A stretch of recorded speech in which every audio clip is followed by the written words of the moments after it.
Back on the Golf GTi again today, guys, and hopefully we're going to be finishing off what I didn't do in the last video, getting some draggy times, and I'm hoping, well, actually there's some bad news with the engine. I'm pretty sure it is still lumpy, so that camshaft adjustment valve, the oil pressure fed valve, hasn't, I don't think, solved the problem. So there's going to be more diagnosis today, and I just have a feeling it's going to be my camshaft timing chain, or my main timing chain, that's going to be stretched. I just have a feeling that that is the problem. However, the last thing I've ordered, just to rule everything else out, is these magnets on the end of the camshaft. You have one on the inlet and one on the exhaust. Seeing as the actual fault code relates to those directly, and I know these magnets are a common problem, they do fail. I did swap them over, which kind of should have eliminated the issue. However, if the exhaust one is slightly playing up as well, I thought they're only 30 quid each. So if I put two new ones in, at least it's got two new ones as well. So we'll have no problems with the camshaft adjustment. And if that doesn't solve it, I'm fairly confident it is going to be a timing chain, which is great for you guys, because that means you can watch me do a timing chain on this EA888 engine. Bad news for me, because ball ache and money. So the last video we couldn't, MOT got aborted because the bonnet cable snapped. I have now just replaced the cable, and as you can see now, I've just tucked it back in there. You can't see it now, but I've put a cable tie around the middle of it so it can't come out again. New coolant bottle, I've just put that in, look, beautiful. Can actually see the level now, looks much better. The cable was fairly simple, it literally just fed down here. You probably can't see it, but there's cables here, and it literally just ran across, runs across the inside of here. So I undone these two bolts here, pulled the latch out, took the cable off the back of the latch, and then just, I think, yeah, pulled it through this way. So I pulled it out, fed the new one in, just plugged it back in and screwed it on, and obviously I've just put some WD-40 in there as well, just to loosen everything up. So that was pretty simple to do, and the grill had to take off as well, which is literally just the one and the two bolts at the top there, and it comes forward and pops out. So that's all done, nice and easy. So I'm just going to pop that grill back in, and we can then go for a road test.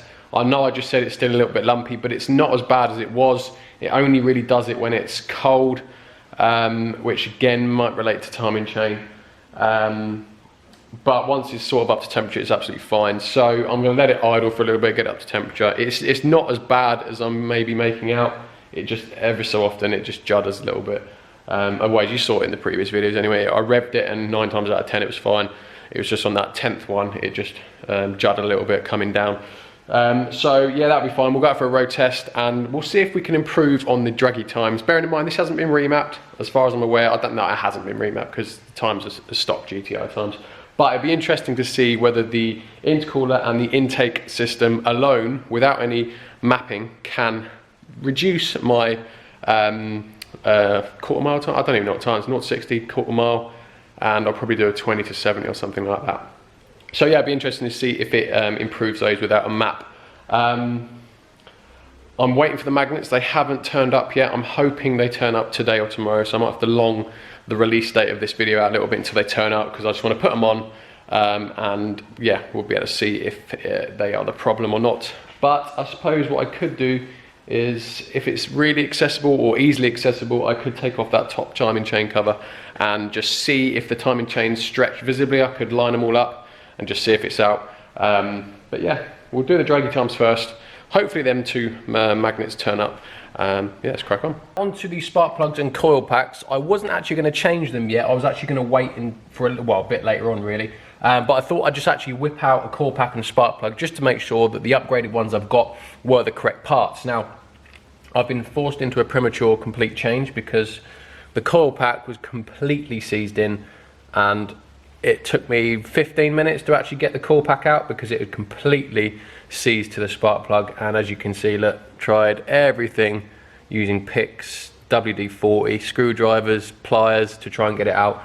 And eventually after 15 minutes, I managed to get it out. So completely broke that. So I've had to fit the new, the RS3 coil pack on cylinder 1, and I've put the RS7 spark plug in as well. I have checked them over. They are identical. Spark plugs are identical. Coil packs are identical, so that's fine. but now I've done it in cylinder 1, I might as well do the other 4 now. So I'm going to try something a little bit different now when you're watching this. I'm going to put it on a time lapse and film the procedure, but I'm going to talk over it and explain what I'm doing. So it's something a little bit different. See what you guys think. Let me know in the comments if this is something you want me to keep doing going forward, or you prefer what I've been doing before. So yeah, let me know. So to start things off, I need a 10mm socket to undo all the caps for the coil packs, and then it is, as you can see, it's a struggle there to get them all out. They are all completely welded in. I ended up breaking all the coil packs completely, using a pick, pliers, WD-40, screwdriver, managed to get them all out eventually using that method. And here we have the old spark plug and the new RS7 plug, and then it's just a case of putting it all back in, obviously going back in a lot easier than getting them out.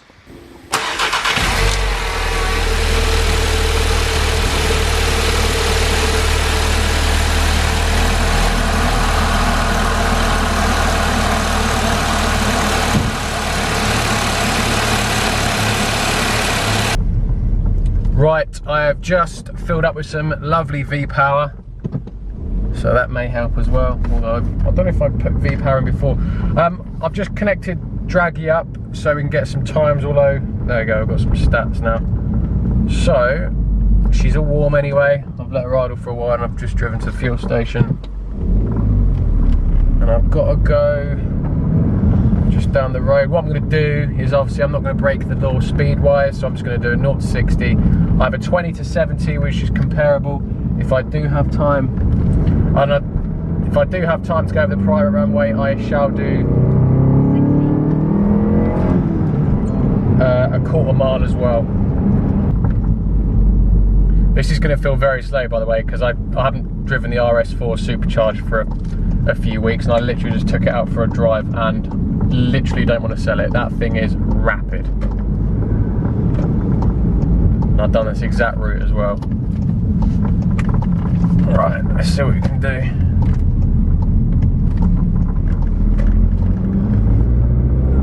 Get a nice bit straight, no cars behind me, so we shall go for a stop. Ready?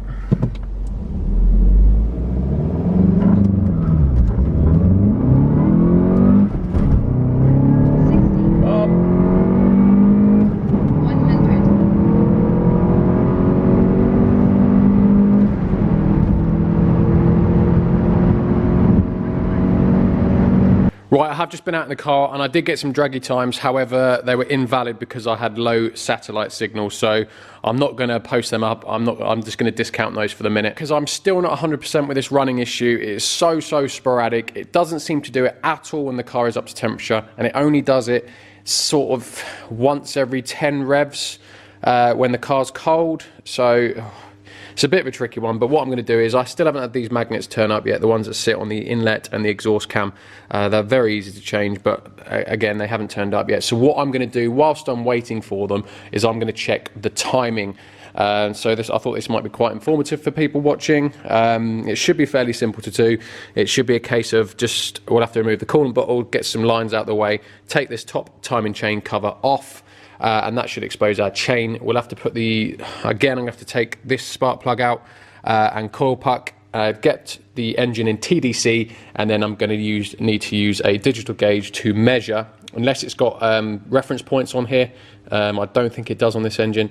I'll need to measure the gap between 2 certain points and then the 2 camshafts, and then if it's within spec, then the engine is timed correctly. If not, then we possibly have a stretched chain. So at least we can check the chain to make sure if it is the chain that's the issue. So we are going to do that now. Again, I'm going to put it on a time lapse. I'm going to talk through it like I did with the coil packs and the spark plugs. And again, let me know in the comments if that's something you want me to do going forward or not. Right, so it's a case of move the coolant bottle out of the way. You don't need any tools. It's literally just pops off, and then you've got about 5 or 6 bolts around the timing chain cover. You need to remove those, and you've also got the 2 magnets in the top of the camshafts, which you need to remove as well. There's 3 bolts in each one. You do need to take those magnets out. As you can see, I've just done one there, and the other one I'll do in a second. But the 2 bolts at the bottom of the timing chain cover where the engine mount is, you'll have to take those bolts out fully because you cannot take the timing chain cover off without it, which is what you can probably see me struggling to do now. Other than that, straightforward.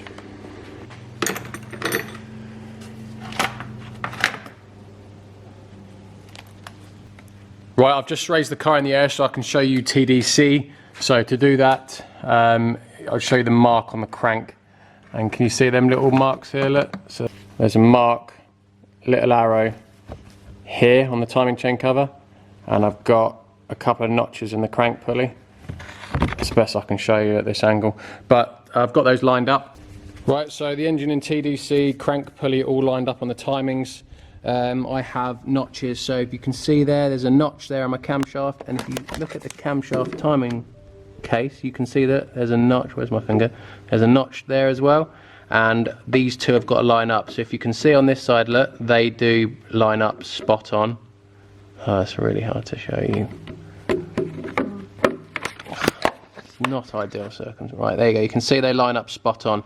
Now we go over to the exhaust cam, and it's not as clear cut. Now, I'm not even going to be able to show you. I can't show you, but again, you've got the same on here. But on this one, I'll try, if I can get a picture on my phone, I'll get a picture and put it up now. Now, I've actually checked the specs because there are specifications. There is millimeters that you're allowed. So the markings, again, I'll put pictures up now of what the markings should be. But you're meant to measure from here to the camshaft notch on the exhaust, and you're allowed between 74 and 77 millimeters.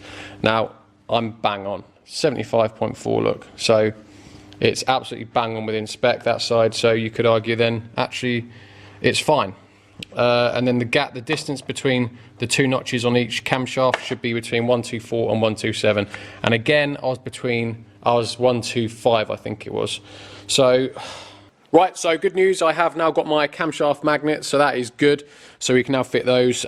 With regards to the timing, I actually, because I couldn't see properly, I couldn't get a square vision to see this the exhaust camshaft here. I actually took a picture on my phone, which I've already probably shown you. I've now looked at the picture myself, and I think it's actually bang on. I think my eyesight was just slightly off, making it look like it was out.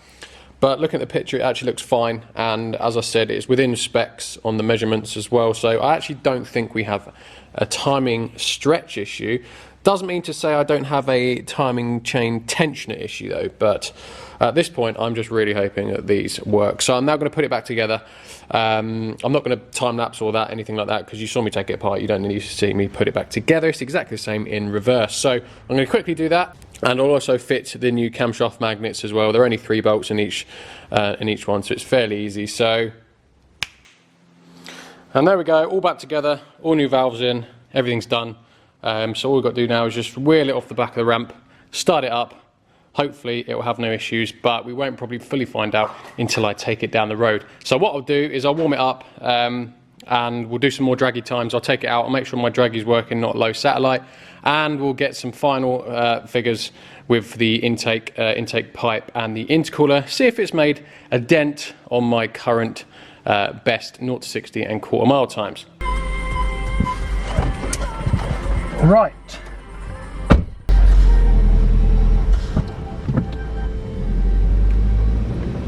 Didn't scrape. In the confusion of doing my spark plug yesterday when the coil pack on cylinder 1 broke, I don't think I told you if it passed MOT or not. So yeah, I took it down to MOT and yeah, passed. It initially failed because they said it had a coolant leak, but once I explained to them that was just when I was changing the forge intake and that top pipe, some water come out and it got round the battery tray.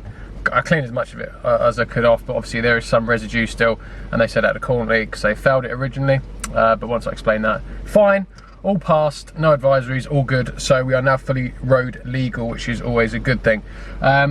I've just left it idling for 10 minutes, it's up to temp. It hasn't done anything so far, but again, I'm not taking that as it's fixed because it sometimes did that before as well. So I am just gonna go for a nice little drive. I'll probably drive for about 5-10 minutes. I'll then cut in and I'll connect me Dragy, and we shall hopefully get some satellite signal and go for a 0 to 60 and quarter mile. Well, annoyingly, I fixed Dragy. I had to end up deleting and reinstalling the app, which is fine. However, it means I've lost all my data that I had before. So all my 0 to 60s, or well, all my times have been erased. Luckily, I have been filming and I can refer back to previous videos to see what those times are. But a bit frustrating, but it is all now working. satellite is up. I've driven it now for about 10 minutes. It all seems okay. So I'm just gonna get to the point where we can do 0 to 60. And here it is. And hopefully we can improve on the time. So, we're locked in. There's a car coming. I'm gonna wait for as long as possible.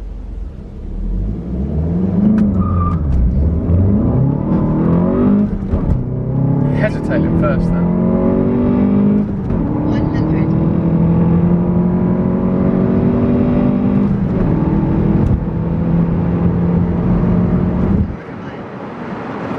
Did I let off? Right guys, I've now got the results from the Dragy and I'm pleased to say I am pretty positive the car is fixed. It drove so much better that time. It was just no hesitating, idle, pulling away, coming up to junctions. It would always hesitate when cold. Didn't do that at all, and it hasn't done it at all since either. So and there's no codes, so I'm fairly confident it's been fixed, and that relates to our times that I've got. So I will put these times up here, the 0 to 60, and if you just remember in the video I just said it hesitated in first. I think it pulled back a bit, maybe because I had my stability control on, but it did hesitate in first. But doing that, and we had over a 1 degree incline as well on the slope, but it's still got a 6.8 to 100 Ks, which when corrected to a 0 to 60, it's actually 6.5 seconds. So taking into consideration the over 1 degree angle and the hesitation in first, that would have been like a 6.2, 6.3, which is bang on what it should be. So I'm happy the 0 to 60 is there.